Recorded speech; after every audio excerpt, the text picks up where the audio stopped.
Hello, welcome to English Grammar 2x. Hello kids, students, how are you? I hope parts of speech आपको समझ में आ रही है। और हम कल पढ़े हुए थे verb, adjective, आज हम पढ़ रहे हैं adverb, क्रिया विशेषण जिसको कहते हैं। Adverb is a word which is modifies the meaning of verb or an adjective or another adverb, right? जो क्रिया यह विशेष रूप से वह क्रिया जो अपना मॉडिफाइज यानी बताती है कि वह कब क्या कर रही है। जैसे कि हम बात कर सकते हैं कि मतलब जिसमें साफ पता चले कि क्रिया कब क्या कर रहा है, राइट, उसको हम एडवर्ब कहते हैं। जैसे for example, he walk slowly, वह बहुत धीरा टहलता है। स्लोली क्या है? इसका विशेषता, क्रिया का विशेषता जो बतलाए उसको क्रिया विशेषण कहते हैं। शॉर्ट फॉर्म में हम समझा रहे हैं आपको। क्रिया का विशेषता जो बतलाता है उसको हम क्रिया विशेषण कहते हैं। तो टहलने का विशेषता बताया जा रहा है कि कोई इंसान टहल रहा है तो बहुत धीरे से टहल रहा है, तो यह विशेषता है। Slowly is the adverb. He runs very fast, तो वेरी क्या है? बहुत तेज वह दौड़ता है। तो उस व्यक्ति का दौड़ने का विशेषता जो बतला रहा है उसको हम क्या बोलते हैं? क्रिया विशेषण कहते हैं। फॉर एग्जाम्पल, अनदर एग्जाम्पल हम देते हैं, तो हम बात करेंगे I talk to you yesterday, यानी कि परसों हमने आपसे बात किया। तो परसों जो यस्टरडे है हमारी क्रिया की मेरी विशेषता बता रही है कि हम आपसे परसों बात किए थे। तो ये हमारी कब और कहाँ जो विशेषता बतलाता है, जो क्रिया की विशेषता बतलाता है, उसको हम एडवर्ब कहते हैं, क्रिया विशेषण कहते हैं। सो गाइस, आई होप आप लोगों को समझ में आ रहा होगा कि अगर हम इसको लंबा अगर कोई शब्द बना के कहें, एक अच्छा सा डिफिनेशन देते हैं। Adverb is a word which is modifies the meaning of verb, जो क्रिया की विशेषता बताए उसको एडवर्ब कहते हैं। और an adjective और another adverb, जैसे कि हम एग्जाम्पल में बात करते हैं, एडवर्ब उन शब्दों को कहते हैं जिसमें सब पता चले कि कब, कहां और कैसे कोई भी क्रिया हुई है, उसको हम क्या बोलते हैं? एडवर्ब कहते हैं। ओके, नेक्स्ट टॉपिक हम then just we started preposition। Preposition का हिंदी में बोलते हैं संबंधवाचक। संबंधवाचक का मतलब होता है जिस सेंटेंस या वर्ड किसी से जुड़ा हुआ हो, राइट। तो पहले तो हम डिस्कस करते हैं इसका डिफिनीशन, जो कि ये डिफिनीशन मैंने खुद बनाया है। ए preposition is a word use with noun और प्रोनाउन, जो संज्ञा और सर्वनाम के बदले जो वर्ड यूज होता है उसको हम क्या बोलते हैं? प्रीपोजिशन बोलते हैं। To show their relationship to some other words और वर्ड्स इन द सेंटेंस, जो सेंटेंसों में जो दूसरे अदर वर्ड्स को, जो शब्द हैं या शब्दावली हैं या वाक्य हैं, उसमें जो आता है उसको हम क्या बोलते हैं? प्रीपोजिशन बोलते हैं।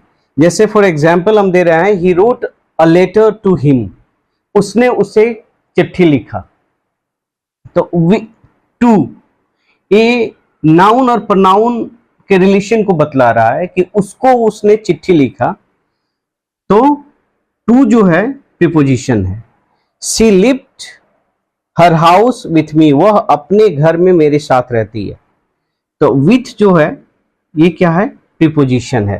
For another example, she ask for money, वह मेरे से पैसा के लिए मेरे से पैसा पूछी। She ask for money. तो फॉर जो है वो क्या है? नाउन और प्रोनाउन के बीच का जो वर्ड यूज होता है उसको हम संबंधवाचक कहते हैं। तो जो भी वर्ड कनेक्ट करता है, कोई सेंटेंस फ्रेम करता है, तो उसको क्या क्या कहते हैं, प्रीपोजिशन कहते हैं। Preposition is a word use with a noun और pronoun to show their relationship. जिस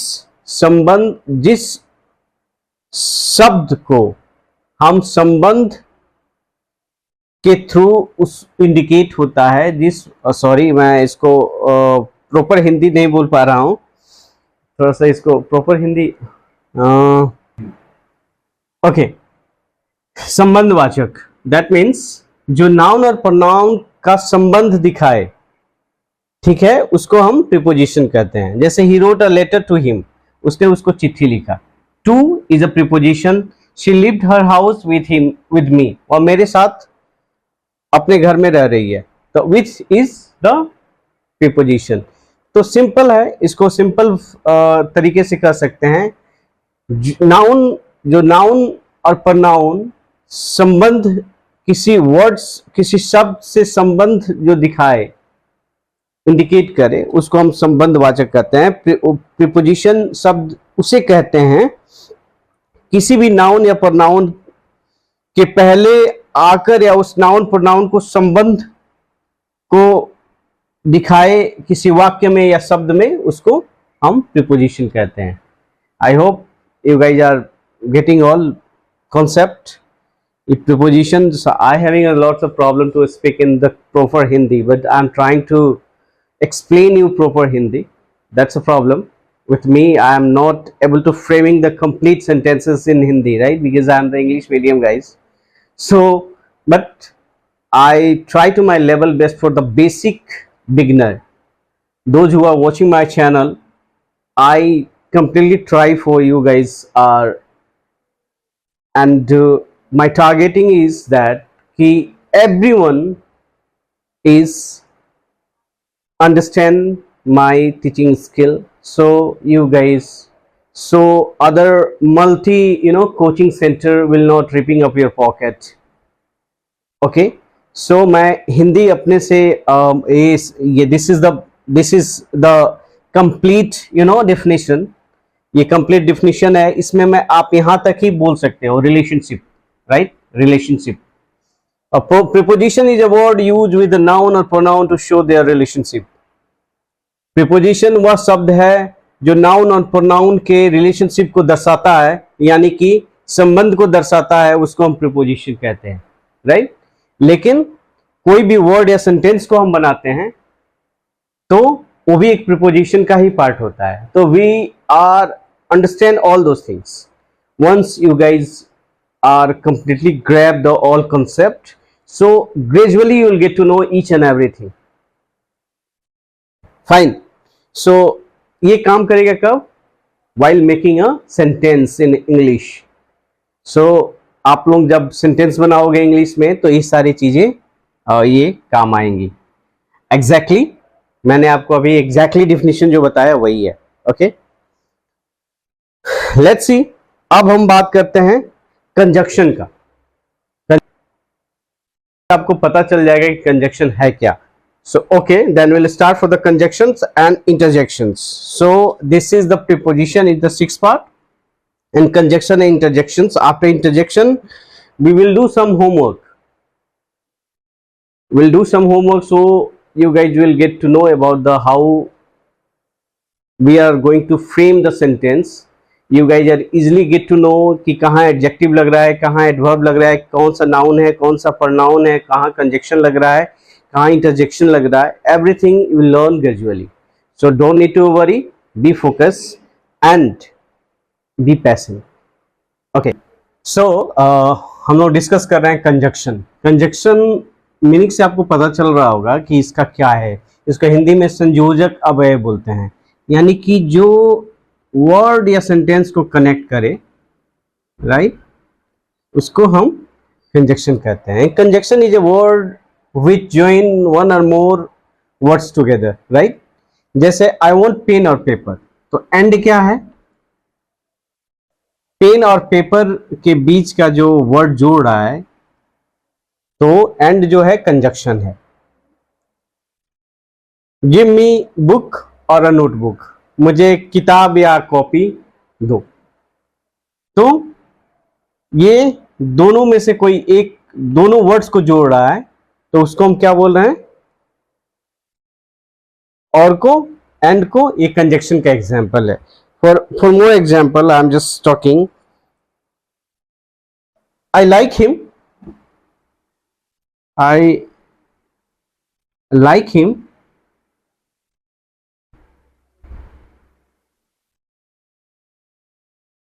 because he likes me,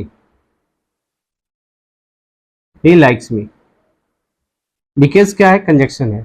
मैं उन्हें पसंद करता हूं क्योंकि वो मुझे पसंद करते हैं, राइट।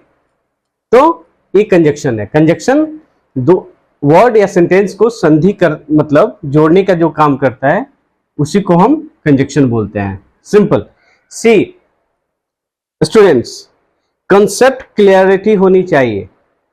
डिफिनीशन, अगर कंसेप्ट क्लियर होगा तो डिफिनीशन आप खुद से लिख सकते हो। मेरा कंसेप्ट अगर क्लियर है तो मैं कोई किताबी डिफिनीशन नहीं लिख रहा हूं, right. Conjunction is a word which is join one और मोर वर्ड्स और sentences together, this is called conjunction. ये हमारा कंजक्शन हो गया। अब नेक्स्ट इंटरजेक्शन हम बात करेंगे, जिसको हिंदी में हम इंटरजेक्शन को क्या कहते हैं। So students, we can see कि interjection is the last word of part of speech। तो finally हम interjection complete कर लिए। interjection क्या होता है, विषय आदि बोधक इसको हिंदी में बोलते हैं, और जनरली क्या होता है, which express some sudden feelings। interjection is a word which express some sudden feeling, this is known as or this is called interjections। interjection को हम ग्रामर से कनेक्ट नहीं करते हैं हम। मैंने पहले भी बोला था कि कुछ ऐसा इंग्लिश भी एक्सेप्शनल इंग्लिश भी होते हैं, लाइक सम स्पोकन इंग्लिश में हम कुछ एक्सेप्शनल इंग्लिश का बात करते हैं। तो जब हम वर्ड्स वोकैब पे बात करेंगे, जब हम वर्ड्स फ्रेमिंग पे सेंटेंस बनाने की बात करेंगे, तब हम बहुत सारे एग्जाम्पल आपको दिखाएंगे। तो उस समय आपको पता चलेगा कि इसका मतलब कुछ ऐसी चीजें हैं, कुछ इंग्लिश में कुछ ऐसे वर्ड्स हैं जो ग्रामर से कनेक्ट नहीं होता है। जैसे एक एग्जांपल है interjection, there is no correlations with grammar, right. जैसे फॉर एग्जांपल होता है कि ही इज डेड। सो अगर कोई इंसान मर गया है और आप उसको जानते हो, आप उसका वेल विशर हो, तो आपके एक सडन एक्सप्रेशन होगा, oh my God, when, oh my God, कब, ओ रियली, ओ रियली, मतलब क्या सही है। तो दिस काइंड ऑफ एक्सप्रेशन ना comes under the interjections and comes under the part of a speech। so part of a speech में interjection का लाना इसलिए है क्योंकि ये बोलचाल का एक अंग्रेजी है, एक इंग्लिश है, लेकिन इसलिए हम पार्ट्स ऑफ स्पीच में इसको ऐड किए हुए हैं। फॉर एग्जाम्पल बात करते हैं हम,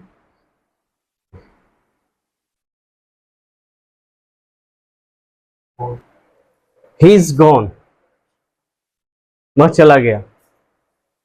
ओ मन, जब कोई एक्सप्रेस करता है अपने फीलिंग कोई क्लोजर के साथ, कोई रिलेटिव के साथ, तो उसका एक एक्सप्रेशन होता है। या बहुत आप खुश होते हो, सम लाइक इंडिया पाकिस्तान से मैच होता है, अगर इंडिया जीत जाता है तो आप कितने खुश होते हो, हुर्रा, हिप हिप हुर्रे, ये सब जो एक्सप्रेशन है, oh my God, O I see, oh या hello, this is all example of interjections, right. So we just complete the part of speech here, और मैं इसको फिर से एक टेबल के अंदर में पूरा चार्ट आपको बताता हूं कि अगर आपको कोई भी प्रॉब्लम होगी तो उस चार्ट को आप at a certain interval of time आप क्विक रिवीजन कर सकते हैं। तो आप मुझे कमेंट में बताइए कि आपको मेरा चैनल कैसा लग रहा है और कैसे मैं पढ़ा रहा हूं, तो ताकि मुझे भी आपसे मोटिवेशन मिले, क्योंकि बिना मोटिवेशन का कुछ नहीं होता। तो आप लोग से मैं कोई चार्ज तो ले नहीं रहा हूं, लेकिन मोटिवेशन आप कमेंट करेंगे तो मुझे ऐसा लगेगा कि आप चार्ज दे रहे हैं। ठीक है, आप उत्सुक हैं ताकि मैं अपना प्रीशियस अपने वैल्यूएबल टाइम को मैनेज करके आप लोग के लिए अपना जो इंग्लिश लेके आया हूँ और मैं आपको पढ़ाने की कोशिश कर रहा हूँ, तो मुझे भी कुछ एक फीडबैक मिलेगा तो मैं भी मोटिवेट होगा। यस, एक और साइंस की बात कर लेते हैं थोड़ा सा, ये नॉलेजेबल है एवरीवन के लिए। एक हार्मोन्स होता है, इसको मैं डिलीट करता हूं। हम बात करते हैं तो हम बोर क्यों हो जाते हैं, राइट? हम बात करते हैं तो हम बोर क्यों हो जाते हैं? क्योंकि कुछ ऐसे बॉडी में हार्मोन्स होते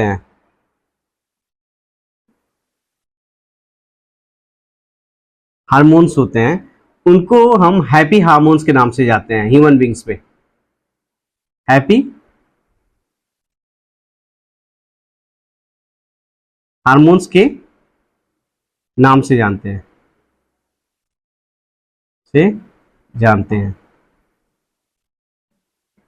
तो जो लोग ज्यादा बोर होता है ना एजुकेशन में, जो जैसे बहुत खुश आप होते हो तो ऑक्सीटॉक्सिन, या बहुत आप एंजॉय करते हो तो डोपामाइन हार्मोन्स बॉडी में सीक्रेट होता है। जो हमेशा स्ट्रेस या नेगेटिव या हमेशा जो एंगर में रहते हैं, उनको ये सब हार्मोन्स रिलीज नहीं होता है, तो वो जानवर से भी बदतर होते हैं। तो इसलिए मैं कहूंगा क्या कि ये इसी में एक हार्मोन्स होता है, एंडोमॉर्फिन हार्मोन्स।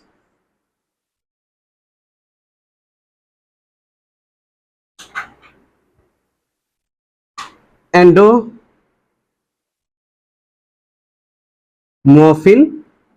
हार्मोन जिस स्टूडेंट का ये हार्मोन्स प्रॉपर सीक्रेट करता है, वह तेज होता है पढ़ने में, क्योंकि उसको कभी स्ट्रेस हो ही नहीं सकता है, कभी टेंशन हो ही नहीं सकता है। तो जिस स्टूडेंट को अगर पढ़ने में मन नहीं लगता है, वो समझ जाना है कि एंडोमॉर्फिन हार्मोन्स की कमी है। तो कैसे पूरा होगा? ड्रिंक मोर वाटर, और सोने के समय में तलवे में 5 मिनट के लिए मम्मी से बोलो नारियल का तेल मालिश करे। मैं आपको एक गुप्त ज्ञान दे रहा हूं, इससे शायद आपका करियर रुइन होने से बच जाए। या जो भी स्टूडेंट हो, बॉयज और गर्ल जो भी हो, जिनको आप कोई भी पढ़ाई का बात करता है तो आपको नींद आने लगता है या बोरियत फील होता है, तो समझ जाना आपका एंडोमॉर्फिन्स काम नहीं कर रहा है। डोपामाइन या ऑक्सीटॉसिन काम कर रहा है, लेकिन एंडोमॉर्फिन काम नहीं कर रहा है। तो एंडोमॉर्फिन के लिए मैं घरेलू उपचार बता दिया हूं। आप किसी न्यूरोलॉजिस्ट के पास जाओगे तो आपको मेडिसिन प्रिस्क्राइब कर देगा। इसलिए से टू मी थैंक्स, और हम बात करते हैं फिर पार्ट्स ऑफ स्पीच का एक प्रॉपर फॉर्म बनाएंगे जिसमें आपका सारा डाउट क्लियर होगा। ओके, सो हमने पार्ट्स ऑफ स्पीच का हर वर्ड्स पढ़ा, नाउन से लेके इंटरजेक्शन तक पढ़ा, ठीक है। मॉडर्न इंग्लिश में भी हमने कैटेगराइज किया मेजर फॉर्म और मेजर क्लासेस और माइनर फॉर्म या माइनर क्लासेस में मैंने बताया। मेजर में बताया नाउन, एडजेक्टिव, एडवर्ब, राइट। इस सारे मेजर में, माइनर में इसके बाद जो भी था वो मैंने वो बताया कि प्रोनाउन हो गया, कंजक्शन हो गया, इंटरजेक्शन हो गया, तुम्हारा ये प्रीपोजिशन हो गया, और माइनर फॉर्म में भी जो भी था वो बताया। अब जस्ट हम लोग एक टेबल बनाए हुए हैं, इस टेबल में आपका कहीं भी डाउट अगर होता है, राइट, तो वो कंप्लीट हो जाएगा। जैसे noun is the name of person, place और थिंग, और happiness idea is also comes under the noun, right? Hari, Patna, dog, book, happiness, idea, this is the noun आ गया। प्रोनाउन में आई, वी जो नाउन के बदले में आता है उसको हम प्रोनाउन कहते हैं, और जो नाउन प्रोनाउन से काम कराता है उसको वर्ब कहते हैं, क्रिया कहते हैं, is, was, are, go, run, will.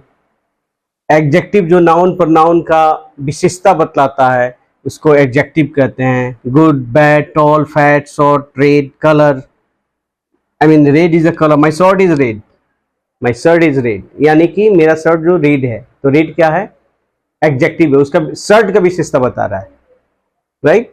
Preposition में इन, एट, ऑन, फॉर, टू, ये सारे आ जाएंगे। कंजक्शन में आ जाएंगे एंड, बट, सो, और, बिकॉज, ये सारे आ जाएंगे। इंटरजेक्शन में ओह, आलस, आह, हुर्रे, ये सारे आ जाएंगे। तो this is the short form, जो कि एक आपके लिए नोट्स के लिए है, कि आप, ये नोट्स है कि आप कभी भी अगर डाउट में होते हैं फाइंड आउट करने के लिए कौन सा नाउन है, कौन सा प्रोनाउन है, कौन सा वर्ब है, कौन सा एडजेक्टिव है, कौन सा प्रीपोजिशन है, कौन सा कंजक्शन है, कौन सा इंटरजेक्शन है, तो ये सारी चीजें इस नोट्स के जरिए आपका, this is a summary of the part of speech, इस समराइज कर दिया है मैंने कि आपको प्रॉब्लम नहीं होगी इसको समझने में। दूसरी बात कि कुछ एग्जाम्पल वर्कशीट होंगे, हम वर्कआउट कराएंगे, उसके बाद हम एक अच्छा सा वोकैब का प्रिपरेशन कराएंगे, how to pronunciation the word, how to framing the sentences. उसके बाद अगर जो भी स्टूडेंट ओलंपियाड के लिए तैयारी कर रहे हैं, या XY कंपटीशन के लिए, या नेवी या यूपीएससी का इंग्लिश ग्रामर, या आर्मी का इंग्लिश ग्रामर, सो विल, या पीओ का पैराग्राफ कैसे लिखते हैं, इंग्लिश 1 के लिए प्रिपरेशन कैसे होता है, एवरीथिंग विल सी यू, और एवरीथिंग विल टच। तो सबसे पहले कि अगर आपको पार्ट्स ऑफ स्पीच पे कोई अगर प्रॉब्लम होती है तो आप इस नोट से, आपको प्रॉब्लम नहीं होगी। आई एम प्रीटी श्योर, अगर आप मेरा क्लास अगर ध्यान से आप 10 मिनट देखते हैं डेली, डे 1 से लेके डे 3 तक का पार्ट्स ऑफ स्पीच में सारा है। मैं ऐसा नहीं प्रॉमिस कर रहा हूँ आपसे कि 30 मिनट में आप पार्ट्स ऑफ स्पीच सीखिए, क्योंकि मुझे व्यूअर और सब्सक्राइबर नहीं बढ़ाना है, मुझे उस स्टूडेंट का हेल्प करना है जो कि वाकई में उन कहीं ट्रैप हुए हैं। A disciple student who finds the disciple a real guru, एक अच्छा विद्यार्थी एक अच्छा गुरु को ढूंढता है। So I am not the modern guru type, I am the believe in education, spread education and take education, give education. अगर आप जितना ही ज्ञान फैलाते हो तो आपको भी उतना ही आउटपुट आता है। Give happiness, take more happiness. So guys, so student, dear student, please आप इसको पढ़ें। आप अपना कोई भी प्रॉब्लम हो, I will personally recommend, right, I will personally recommend you all, if you having any kind of doubt in parts of a speech, so please comment section में जरूर आप अपना डाउट छोड़ें, ताकि मैं कमेंट सेक्शन में जाके आपका क्लियर करूं। और मैं जब मैं क्लास जब शुरू करूंगा तो आपका प्रॉब्लम सबसे पहले मैं एक्सप्लेन करूंगा, ताकि आप अगर मेरे चैनल से जुड़े होते हैं तो आप दूसरे दिन अगर वो देखते हो तो डेफिनेटली आपका वो प्रॉब्लम सॉल्व हो जाएगा, हुआ रहेगा मेरी तरफ से। तो थैंक यू। इसको आप स्क्रीनशॉट ले लो या नोट्स कर लो, ठीक है। और ये आपको पार्ट्स ऑफ स्पीच का noun, pronoun, verb, adjective, preposition, conjunction, interjection को डिफरेंस स्पेशलाइज तरीके से शॉर्ट फॉर्म में है, मैं बनाया हूं, आपको प्रॉब्लम नहीं होगी। तो इसको आप स्क्रीनशॉट ले लो या इसको नोट्स कर लो। Thank you students, and stay in English grammar 2x. We will learn lots of things. Thank you.